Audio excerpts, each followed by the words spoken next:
Hey my Enchanted peeps, I am here today with a much awaited video, I'm sure. I'm going to do my questions and answers and also do my giveaway for 1,000 subscribers for the Sacred Rebels Oracle. Yay! Okay, so I'll do that at the end. But I'm going to do my questions and answers first.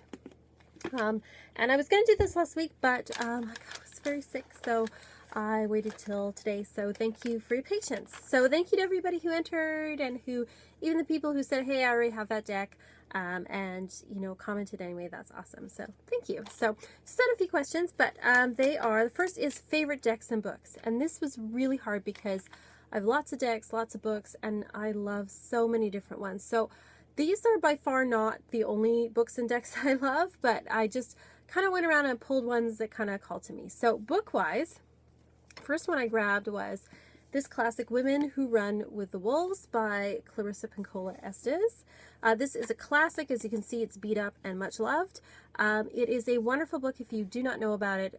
It uses Jungian psychology and fairy tales, especially old fairy tales, to talk about the lessons and roles that it has for women and living our lives as fully actualized human beings. It is just a very healing, wonderful book. I've read it several times. It's an excellent book.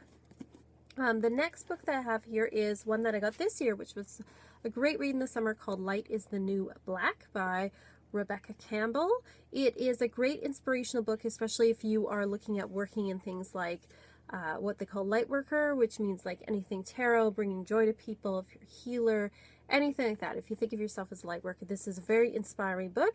It's very easy to read too because they're just like little chunks to read each page.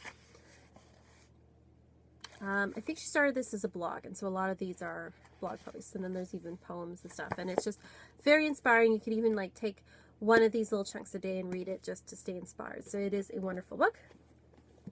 The next book I picked is Sacred Contracts by Caroline Myss. I read this a long time ago, but somebody was talking about it today, oddly enough, and I was like, oh yeah, I love that book. It is also another one that uses archetypes and Jungian psychology to talk about the archetypes that play in your life and to kind of see what myths and archetypes you are working with. And what she argues is that there are 12 main archetypes in each of our lives that we're working with. Everyone's a little bit different, of course, and she helps you to find them and also talks about these as well. So it's a very, very good book. As for witchy books, I picked this one. The Inner Temple of Witchcraft is the beginning book in Christopher Penczak's series. It is a great book. I wish I had this book when I was beginning. It gives a great foundation for you know, preparing yourself for working magic. So things like building an inner temple, visualizing how quantum sort of theory works and magic works, and it is a wonderful book. If you want to know more about the science behind magic, I recommend this book, The Science of the Craft by William H. Keith. I'm not sure if it's in print anymore. You might have to search for it on Amazon. This is an amazing, amazing book. This guy's a scientist. He's also a pagan, and he talks about the quantum physics behind the craft and using quantum physics, and he talks about all the experiments that back this up, and it kind of blows your mind, this book. So I highly recommend this one. And finally, last but not least for sure, is The Artist's Way by Julia Cameron, another classic. This book probably saved my life, and I got it when I was 20, and it encouraged me to go after my dreams and be creative, and because of this book I went to art school, and I joined a band, and did all sorts of things, and whenever I'm in a slump, I often go back to this book as well as her other books. So I highly, highly recommend this one if you're a creative person. Even if you don't think you're a creative person, but you just want to have kind of a more creative life, highly recommend this book. And I should also mention that as far as fiction goes, I have to mention Harry Potter series because that is my favorite fiction series. There's lots of other books I love too, and different kinds of books, but I mean, you can't really replace Harry Potter, can you? So that's kind of for books. As for decks, oh, sorry, I had to put those down. Again, tons of decks I love, but I just went around and quickly grabbed some. Oops. I'm gonna drop things. I'm so afraid to drop it off because I'm afraid of spiders or something. So terrified of spiders. Okay, so one of my favorite decks is the Druid Animal Oracle. I can't remember offhand who it's by, but as far as animal decks, this is my favorite. The pictures are just beautiful. It's got a very druidic, Celtic kind of vibe to it. It's just lovely. The artist I know is Steve Farmer, I think. I could be wrong. No, I'm wrong. Okay. Anyway, scratch that. It's Will Wheaton. No. All these names are popping into my head, but they are wrong. I should look this up and then put it in the bottom. But anyway, if someone knows, just put it down below. This is a wonderful, beautiful deck. You can just look up Druid Animal Oracle and you will find it. There's also a Plant Oracle too. There's some blank cards. It's a frog. Okay, so that is one of my favorite decks. As far as Gods and Goddess decks goes, Gods and Titans is one of my favorites recently. I do have a bunch of Goddess decks, but I'm loving that there's a masculine deck as well, and I find this balances out the other, so I quite like this deck. It is by Stacey DeMarco with artwork by Jimmy Manton. Fairy decks, I gotta go with Brian Froud. Brian Froud Fairies Oracle, which came out a while ago. I think it came out in the 2000s. It's just beautiful, beautiful artwork. I mean, his stuff is just amazing. So that's mine there. As for other Oracle decks, Vintage Wisdom Oracle by Victoria Mosley. That's another one that I got last year and I just love it. I'm not a huge collage person, but this one is quite stunning. And then I also picked the Chakra Wisdom Oracle. Now the artwork in this one is not the greatest. However, this one reads amazingly and it's great for shadow work. It's great for kind of looking at where you need to balance your life. There's also a book that goes with it as well. And I think it's called Chakra Wisdom Toolkit. And it's wonderful. So I do highly recommend this deck as well. As for tarot decks, that I'm hard pressed to pick favorite, but two that are my latest favorites are the Shadow Stapes Tarot. Have to go with this. It is, you know, ever since I got it, I've been reading with it, reading for clients, and they've loved it. I love it. Wonderful art. Always see more and more things the more that I use it in the pictures. It's a wonderful deck. And then this one I wasn't expecting to like, and yet I did, is the Green Witch Tarot is another one. Now, I have to work with this one a little more, but it is, I would say, like lately, quite a favorite of mine. So that's just some of my favorites. I'm sure I could go on and on and on. I've already talked about them for 7 minutes. Look at that. How do you use Oracle for yourself? Well, I read for myself. I usually, though, time it with full moons and new moons to do a reading for myself, and then I journal it, or something very urgent comes up that I want to know, and then I'll journal it as well. And so I look at it as advice and look at it as how I'm progressing. So that's with tarot, and I'll also couple it with Lenormand. Once a month, I do pull out my Chakra Wisdom Kit and kind of see what issues are going on with the chakras. And then I also use for shadow work, and that's another question here, is the Fallen Angels Oracle to kind of give me some guidance about issues that I'm working with. So I try to space it out so I'm not reading like all the time, and then journal it so I can follow up and look back at it. Favorite tarot book? Okay, I put this one aside. 78 Degrees of Wisdom by Rachel Pollack. I just started reading this. It is amazing. She's very in-depth, very insightful with all of her insights into the symbolism behind the Rider-Waite Tarot. It's an amazing book, very well thought out. I do recommend this. If you could change one part of your tarot journey, what would you change?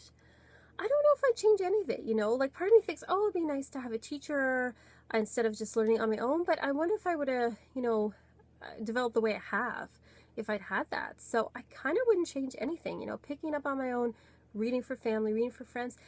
Maybe, you know, being professional earlier, because I've been reading for a long time, people keep saying, oh, you should do this for a living, you're so good, blah, blah, blah, right? Which, you know, and I was kind of like, oh, I don't know, kind of thing. So maybe I should have trusted that earlier, but, you know, I am where I am today, so I guess I don't regret anything. How do you get to know your decks? When I get a new deck, what I'll do is I'll obviously look through it, and I'll read the book. I won't read like every single thing for each card, but I'll read the beginning part and the end part usually. And then what I do is I'll leave the deck usually on my dresser for a while, and every day I'll pull a card, and then I'll look at the book, I'll look at the meaning. I mean, obviously I know what cards mean, but looking for those subtle nuances of what maybe the author did, especially if it comes with a really good book. Some books aren't so good, but for the ones that do, you know, just kind of really getting to know the deck. And then when I do readings for myself, I'll use that deck before I use it professionally. I'll use it for a while with myself, just reading, getting to know the nuances of the deck. So that's what I do. Somebody asked me if I could do a crystal and tarot video. Now, there are some people who use crystals extensively with their tarot. I'm one that, like, what I'll do is for some decks I'll put a crystal with it if it seems to want one. Like my Vampire's Tarot, it has a piece of smoky quartz with it. My Shadowscapes has a piece of amethyst with it. The Greenwood Tarot has a piece of fluorite in the little bag with them. But when I'm reading for people, the 4 stones I usually pull out are, grab them here. I usually just lay them out on the table. I have this piece of crystal, clear quartz crystal, and I find that it gives a lot of clarity and amplifies the energy in the room. This piece of selenite to help clear any negative energies. I have this piece of citron for positive energy because I always want it to be a very positive reading. And then I also have this amethyst, so helping me with, you know, my intuitive powers. And I'll put those at kind of the corners of the scarf or the cloth that I'm using, and then I'll do the readings in the middle, and I really enjoy that, and I enjoy the energies that they give off, and lots of people, you know, they really like the crystals too. So that is how I use crystals. So it's nothing really fancy or anything. I just kind of do what I intuitively feel is the right crystal to put with a particular deck. What kinds of decks are you drawn to? Am I drawn to nature, more traditional, more feminine? I'm drawn to more traditional kind of decks in that I like decks that the artwork is painted or hand-drawn. I'm not so big on the computer animation, although we do have some that have that, so it's not like I'm totally against it, but I am like a little bit fussy about that. I do like kind of more of a pre-Raphaelite or medieval or classical kind of look to it, or more of a Victorian look, so I do like kind of that traditional style, and I do like a very feminine style as well, I find, with my decks. What is your favorite deck for shadow work? As far as tarot goes, I would say Tarot of the Vampires for sure. And for oracle decks, I would say the Chakra Oracle for aligning, showing where issues are in your chakras. And then also the Fallen Angels Tarot is great for kind of pointing out areas you might need to work on. And then finally, do you do tarot spells? No, I don't. You know what, I actually only recently kind of learned about tarot spells, believe it or not. And now I'm thinking maybe I can incorporate that. Like, I've always kind of used tarot, like when I was doing rituals, especially with a group of people, we might pull it out at the end to kind of get some guidance.